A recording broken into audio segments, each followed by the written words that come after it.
Hello, and welcome to the first series of our very special show, The Newark Debater. Here, we capture the brilliance and beauty of our everyday discussions, keeping in mind that when facilitated correctly, no matter how difficult or taboo a topic, we can foster solutions through discussion. To help me in today's show, we have a very special guest co-host, Elijah Smith. Something to know about Elijah Smith is that in 2013, him and his partner literally made history. They were the first and only debaters to actually win both the NDT and CETA national championships. To those that aren't familiar with debate, that's literally like winning 2 Super Bowls in 1 year. And it's never been done before, until now. So help me welcome Elijah Smith, everybody. Elijah, welcome to the show. Hi, thanks for inviting me. Thank you so much for coming. I'm really honored to have you on our set. Thanks for, I'm just glad to be here, talk a little bit about debate, some of the issues that face Newark. Absolutely. So, how you feeling? Start there. Okay, it's getting a little warm out. I'm glad to be home, but I'm really interested in getting to the meat and potatoes of some of these issues. So now, you say you're glad to be home. Where have you been? Can you just keep us, up to date? Sure. I'm currently in a master's program at Wake Forest University. Oh, congratulations. Thank you. I'm studying communication, and I'll be done next spring, and we'll figure out step 2 from there. Step 1 is to finish and walk across the stage. Nice. Okay. So for our general public out there, can you explain to me what exactly debate means or what it should mean to our community? Debate is hard to describe in terms of one meaning, but I do think that the kind of old adage rings true, that debate is about the process over the product. Debate teaches our students research skills. It teaches them how to speak in public. It teaches them about confidence, teaches them internal drive. There's just so many different things that students get out of debate, the same way they get it out of basketball or football or things that occupy their time. But the idea that this is both academically focused, but also allows them to travel a little bit around either the Northeast or even nationally for some of our top debaters, I think debate has infinite possibilities for what it can mean for anybody. I couldn't agree more. But now let's get down to the basics, right? What got you into debate? I would be really proud, and my parents would be amazed if I could say that I got into debate because it was intellectually rigorous. That is not true. I went to my first debate meeting because Ms. Rosenbaum promised that there would be hot pizza waiting at 2:40 in the library. That's what got me into my first debate meeting, but I stayed once I figured out the kind of opportunities that it provided. My family did not have a lot of money, as a lot of kids in the city of Newark understand, and we were provided the opportunity to go to what's called a debate camp, which is anywhere between 2 weeks and 7 weeks of intensive focus on the next year's topic, public speaking skills, and all of the things that they would be doing throughout the year. But it also kind of gives kids a break away from the stresses of being at home, and just allows them to focus on their craft, which thanks to the Newark Debate Academy, which when I was debating was a super important resource, that most of the things that kids do in debate doesn't cost them any money at all. Oh, wow. I mean, I think that's really important because otherwise kids wouldn't really have the opportunity. And I think it's interesting that you say they allowed you to travel. I think that's also super important, especially since they've been making a lot of different cuts in the city where, kids aren't getting field trips anymore. And I think that's really important to be exposed to things outside. Not that we don't have a ton of things to offer in the city of Newark, but I think also adding perspective is something that's uniquely key to being able to facilitate these kinds of discussions and actually allow for solutions to come about, because we are at a point where we're able to communicate with people. We start where they are. So what do you think was your craziest debate camp experience? Like, what debate camp did you actually end up going to? Or did you actually end up going to debate camp? I went to 2 different debate camps. I went to one debate camp in Boston my junior year, and my sophomore and junior year I went to debate camp at the University of North Texas. Oh, okay. I actually visited UNT before. I thought that was a pretty awesome program that they had there. It's an interesting debate program. It was a pretty great camp for me to go to at the time. I don't think that there would have been a better workshop for me to attend while I was in high school. So what do you think was the biggest thing that you personally got from debate, besides the pizza? I mean, pizza's kind of big. I think the biggest thing I got out of debate was the ability to believe in myself. Coming from the city of Newark, our kids are told that they're not good enough, that they aren't expected to do much, that there's not much in terms of a future for them, and that their horizons are limited by only the things that they see in their own homes.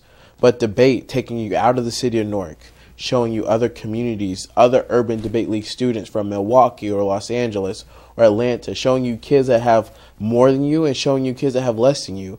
It gives you the kind of perspective that you were talking about, not only through the conversations that you have, the kids you meet at debate camp, the lifelong friendships that you have. I still have friends that are around the world. The network of students that I know from around the world is pretty incredible, and it's really only because of debate. Those opportunities I could not replace because not just in terms of educational perspective, but kind of life education that doesn't get captured in just reading books. Debate takes you to the extremes in both your own life and also your academic studies. With both of those things together, I think that any student in the city of Newark will be more than prepared for college or grad school or whatever's beyond that. When you're learning the art of debate, it's actually learning how to articulate yourself. And in learning how to articulate yourself, yes, you have to know yourself. And I think that's where the journey really begins and that transition kind of happens. So let's learn a little bit more about Elijah Smith. You say you're in this master's program. What comes next? Are you, majoring in communications to come back to the debate world? Are you trying to exercise your leadership skills elsewhere? Are you giving back to Newark? So this year, I think I always try to keep my connections with my city.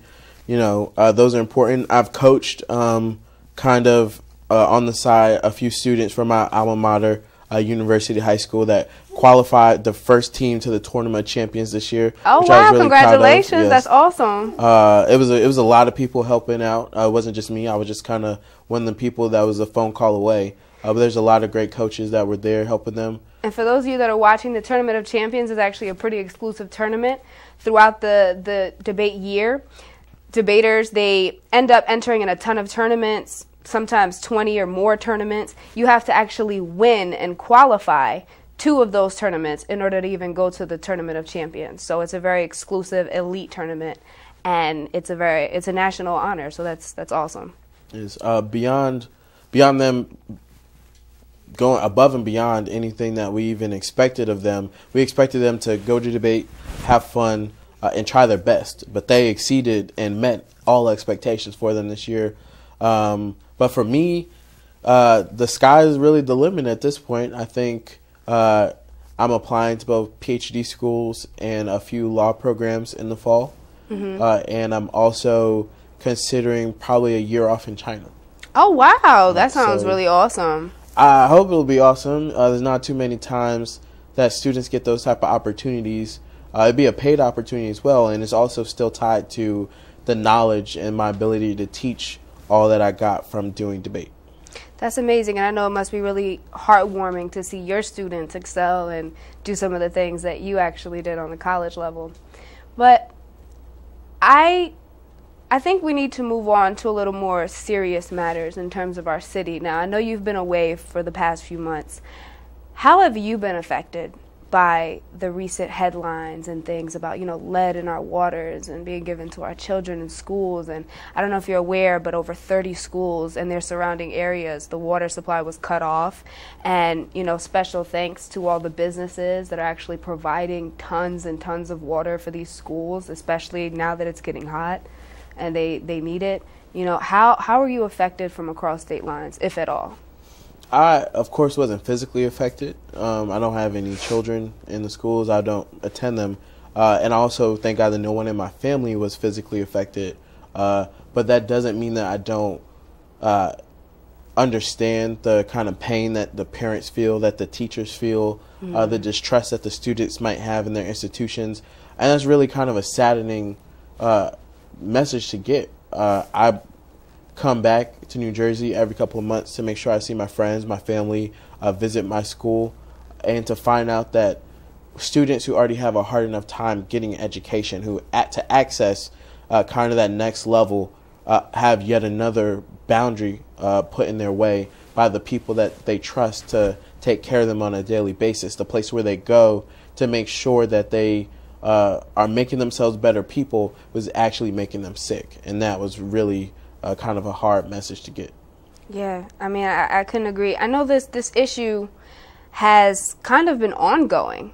Honestly, I really hate to say it, but I definitely do remember in 2012 when the Newark Teachers Union was specifically talking about filters that haven't been, maintained and kept. It almost makes me feel like this is more of an organizational issue and an infrastructure, an issue with the outdated infrastructure that we have. Can we think of the last time that Newark actually focused their city planning on the plumbing, for example, right?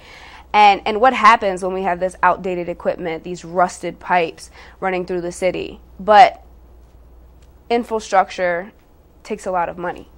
And that leads to the next question. For these urban cities, these areas that usually can't really pay or afford hundreds of thousands of dollars, if not millions of dollars, to rework the system, where do we get this money from? What really comes into play? Is it really the planning? Is it the funding? I think there's probably a lot of things that come into play when you're worried about how do we fix the infrastructure, how do we fix the problems that our schools are facing. I think you do need to raise revenue so you can fix the problems that are happening. City planning, which probably should have started working on this issue about 15 to 20 years ago. I think that's also a problem. Proactivity is really an issue. We don't really think about the end goal. How do we want our city to be in the long run? And that's usually where the issues come about because, city planners can only stand in that position for quite, for so long. Years, for so long. And then you have new people coming in that don't necessarily know the blueprints, and it becomes really difficult. It's hard. I think Cory Booker left a few kind of long-term plans for the city, but those are just kind of guidelines for where does the city end up. But small things like, what about the plumbing in the bathrooms? What about the water filters? What about, the roof? How long ago was that repaired? There's not really someone who's keeping a watchful eye over these particular issues. Even though our custodians and the people who are taking care of our buildings do care about the students, and I know that from my time in the schools, there's just not the kind of oversight that helps to keep all of these things in balance to make sure that students and that teachers have a safe environment to learn. Okay. Well, I really appreciate that. At this time, we actually have former debater and current Newark Public School teacher, Kevin Cenac, who's going to give us a little more inside perspective. Hello, Kevin. Welcome to our show. Thank you so much for coming here today. Thank you for having me. Earlier on, we were talking about the recent, the water crisis and things. I know you've seen it all over the headlines. How have you been directly affected in the classroom, you or your students? I know this is a touchy subject for most people. It's a great question. They're asking questions. Is there lead in the water? Is it safe? Luckily, we're one of the high schools that hasn't directly been affected. They haven't been shipping clean water to our schools. But of course, the kids ask questions and the kids are still afraid. It's something that's really a tragedy, especially as it's getting hot. Yeah, and I know something that Elijah had mentioned earlier is students in Newark already are faced with so many burdens and things like that outside of school, issues that are completely unrelated from school. So now to have to go to school and feel like they can't even trust the water and get certain basic resources, I can only imagine. So how exactly have you guys been dealing with this? Are we talking to the students about it? Are we facilitating these discussions? Or are we completely trying to stay, away from the subject? Luckily, our administration has actually asked us to develop lesson plans to address the issue. So we've had a chance to bring it up in our classrooms and actually work to help the kids understand that even though it is a problem, knowledge is power. Just learning about the problem is something that can help them handle the problem. Is there any opportunity for the students at the schools who were not affected to engage in some kind of community level work to help fix or to promote ideas about the issues or ways to solve it? It's a great question. I mean, it's something that was somewhat addressed in terms of the lesson plans. Again, the idea that this is one of the potential solutions to the problem, the idea that the community needs to come together, whether it be to help each other out by providing fresh and clean water, or if that means coming together to actually get the government more involved. Fortunately, whether or not I've actually seen any coordinated effort to make that happen, besides what I mentioned in the lesson plans, there really hasn't been that effort. Well, just really quickly, what most people don't know is that we actually have a section on the NORC website specifically dedicated to the water and utilities, and you can get live updates in terms of the different levels and the testing. They're going to be testing the water throughout this entire year. They're updating all the filters, and you'll get live news feed in terms of that. So the website that you guys can visit in terms of being a little more proactive, getting some more information, contacting your actual city planners is www.ci.norc.nj.us. So I'm going to say it again. I know it's kind of long. www.ci.norc.nj.us. Now you're going to go search by department and obviously find our water utilities, and I think that's a good starting point. At least get informed, know the actual facts and the statistics of what's going on. So how have the lesson plans been received by the students? I know the students can't be thrilled.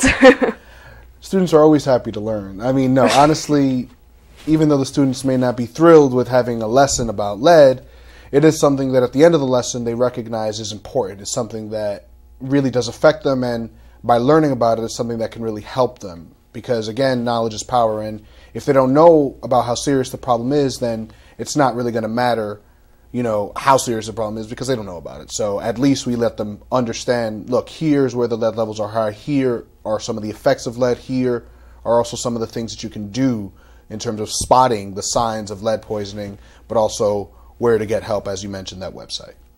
So let's bring it back a little bit. I know you're working specifically at Eastside, correct? Yes. All right. And you've been doing some work on building up the debate program and things as well?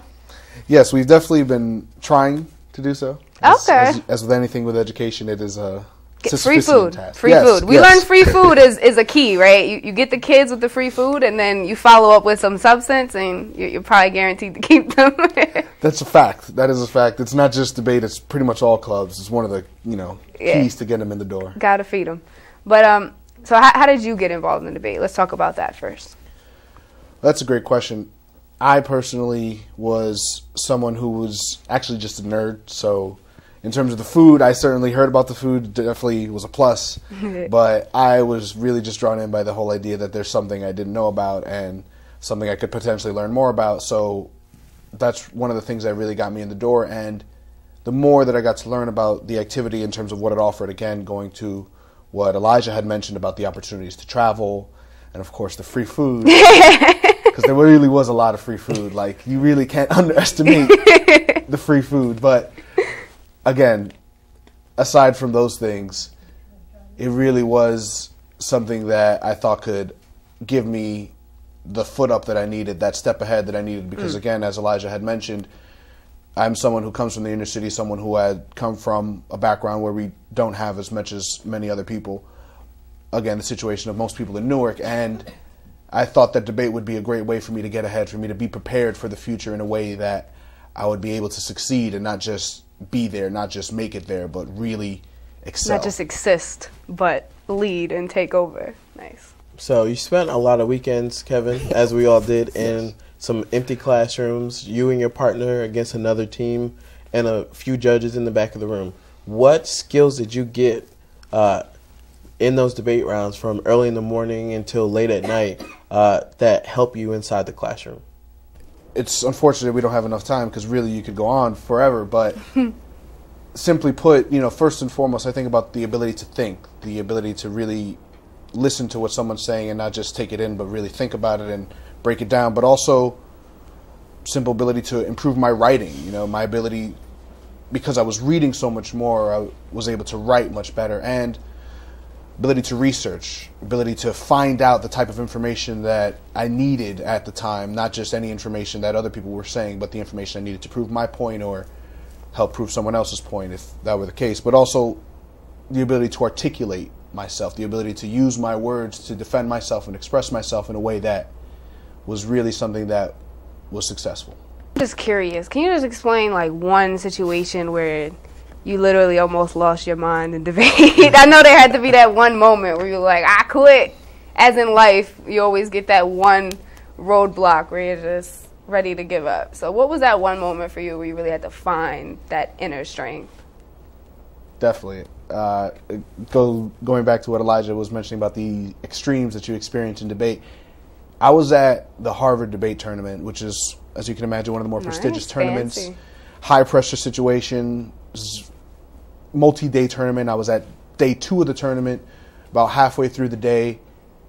I had a problem with misplacing evidence, so I wasn't really given much leniency on that point. You have to remember, this is not just at a time when mobile printing wasn't very easy, but also, again, we don't have as many resources as other teams. You had to read books, you're saying? You had to actually read articles and synthesize information? Read books and no also... copy and paste? Yeah, exactly. We couldn't, scanning wasn't the ability that it is today. Couldn't just take a picture on your iPhone and, email. No, you had to do it by hand, do it the hard way, and I lost a piece of evidence. It was about 600 to 1,000 words.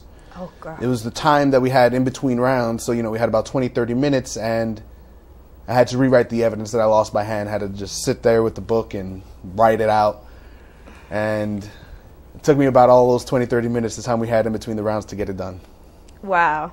I can imagine the mental strain and just the emotional hoorah you had to give yourself to get through that. Yeah, that's insane. I appreciate you sharing that with us. Unfortunately, we don't have much time left, so if you could leave our audience with any last few remarks, what would that be? I think of the words of Maya Angelou. She says, do what you love. Do it so well that no one can take your eyes off you as you do it. All good things will come as a result. I feel like debate has really given me the skills to do that, to do what I love. And I feel like that's something that debate can offer anyone, which is to say the skills to do what you love. And more simply, that's what we should really be doing in our lives, is doing what we love. And I feel like that's what I've done by being a teacher. I'm sure that's what Elijah's doing. And I hope that's what everyone can do. Well, thank you so much. I couldn't agree more. So, guys, you heard him. Stay informed, be you, and be proactive. Thank you so much, guys.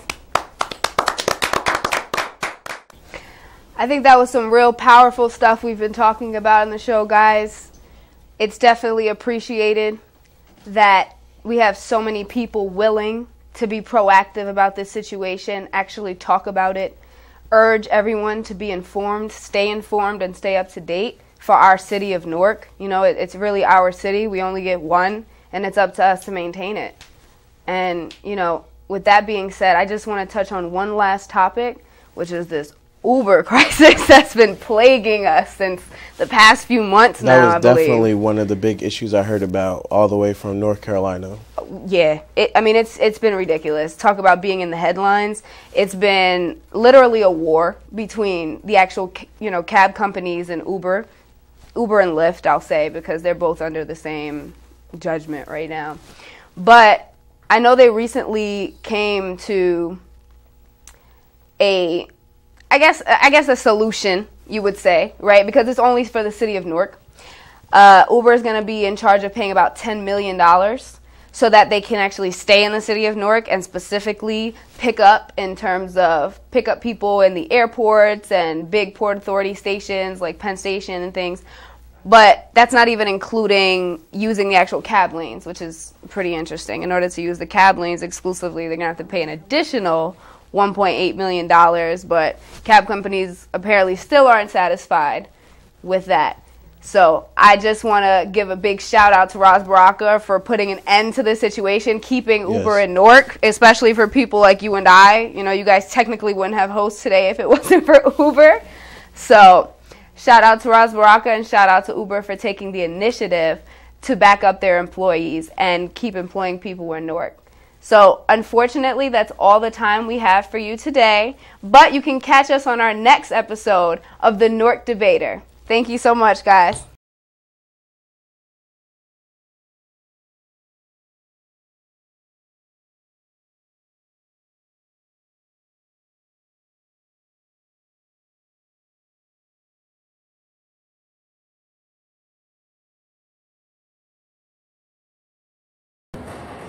The one thing that doesn't abide by majority rule is a person's conscience.